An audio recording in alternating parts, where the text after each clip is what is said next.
ఏర్పాటు చేయడం జరిగింది. సిద్ధం అనే పేరుతో ఆ బహిరంగ సభ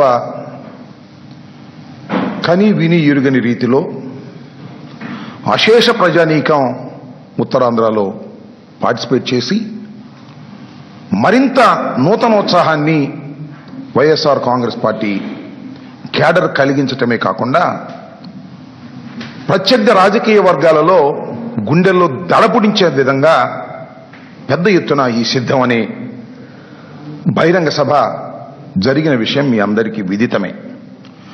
ఆ బహిరంగ సభలో జగన్మోహన్ రెడ్డి గారు అనేక విషయాలను స్పృశించారు, అనేక విషయాలను ప్రజలకు చెప్పేందుకు ప్రయత్నం చేశారు.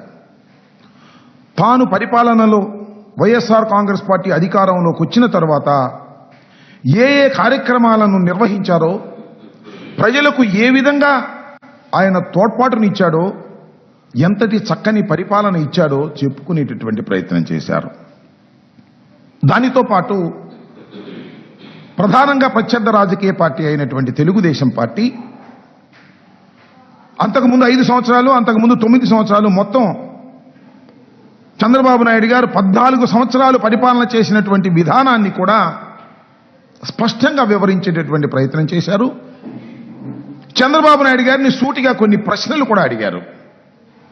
అయ్యా చంద్రబాబు నాయుడు గారు, మేము ఇన్ని కార్యక్రమాలు చేశాం, ఈ రాష్ట్రంలో ఈ విధమైన మార్కును మేము వేశాం, జగన్మోహన్ రెడ్డి మార్కును వేశాం, వైఎస్ఆర్ కాంగ్రెస్ పార్టీ మార్కును వేశాం, మీరు 14 సంవత్సరాలు ఈ రాష్ట్రాన్ని పరిపాలించిన మీరు ఏ గ్రామమైనా వెళ్ళి ఈ రాష్ట్రంలో, ఈ విభజిత ఆంధ్రప్రదేశ్లో ఏ గ్రామమైనా మీరు సెలెక్ట్ చేసుకుని వెళ్ళి ఆ గ్రామం నడిబొడ్డులో నుంచొని ఈ గ్రామానికి ఇదిగో ఇది చేశాను అని చెప్పగలరా అని అడిగారు.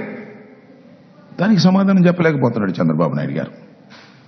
ఆయన కూడా కొన్ని బహిరంగ సభలు నిర్వహించేటటువంటి ప్రయత్నం చేస్తున్నారు. కానీ జగన్మోహన్ రెడ్డి గారు సూటిగా అడిగినటువంటి ప్రశ్నలకు మాత్రం దేనికి సమాధానం చెప్పుకోకుండా తప్పుకుపోయేటటువంటి ప్రయత్నం చేస్తున్నారు. చంద్రబాబు నాయుడు గారు 14 సంవత్సరాలు ఈ రాష్ట్రానికి ముఖ్యమంత్రిగా ఉన్నాడు.